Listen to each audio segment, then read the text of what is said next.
Welcome to Embeddable Quick Hits. In this video, we're going to talk about embeddable variables, which are key to adding interactivity to your dashboards.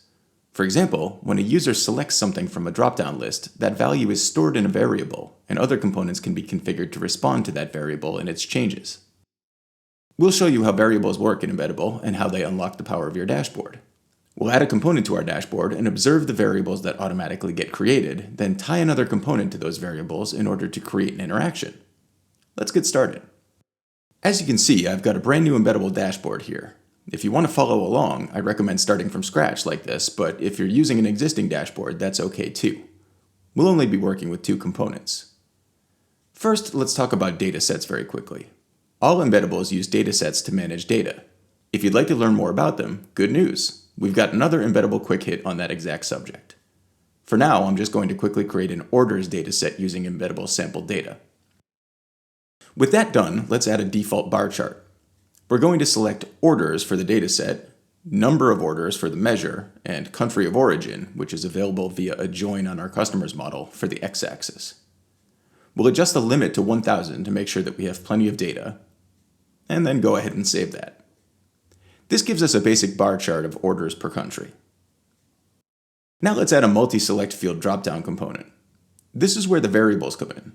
We're going to select orders as our dataset and country of origin again for the dimension. That's the only thing we need to change in the entire set of inputs, but let's take a look down at the pre-configured variables section, where you can see that by default, this component creates a variable called multi-select values. If you already have a variable with that name, it will create one called multi-select values 2, and then multi-select values 3, and so forth.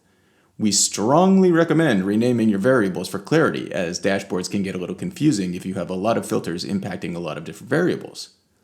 We'll rename ours in a second. First, we need to click Save.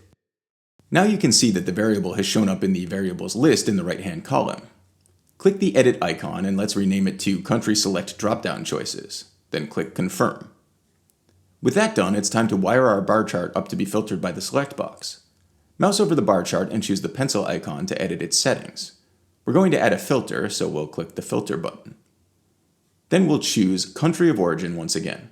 We can leave the default equal sign, but instead of typing in something, for example Germany, which would force filter the results to only Germany, we're going to click the link icon and link our variable.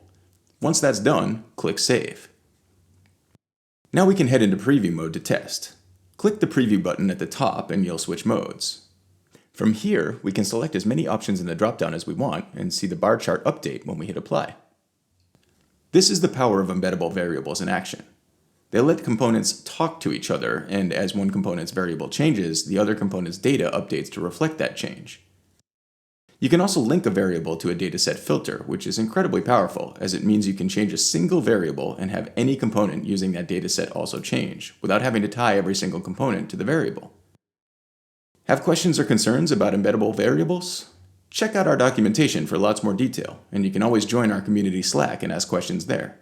We're standing by to help. See you next time.